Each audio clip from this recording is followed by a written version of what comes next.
કે કુંભારના ઘરે પોહાપણી કરવી હોય તો વાઘ જેવી માતા જોવાય, અને કુંભારના ઘરે જો કદાચ ચોખ્ખું કરવું હોય તો લોહીમાં કુંભારનું જોવાય. ચમકે વાઘના ઘરે બકરી ઉપરણું કરવા ન આવે.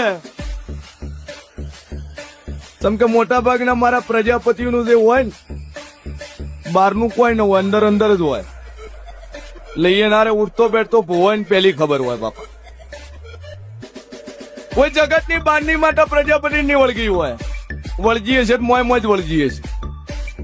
આ હકીકત છે. એટલે કુશું કે પ્રજાપતિ ની આ ભોવાપણી કરવી હોય પ્રજાપતિ જ જોવાય.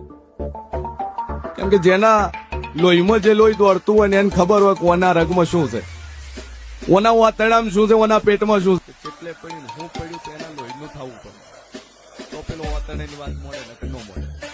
નગર આખી રાત ધૂણેલા ભુવાજી અને આખી રાત રાવણ ટેકલા વગાડ્યું તોય પેલો ન બોલે. એટલે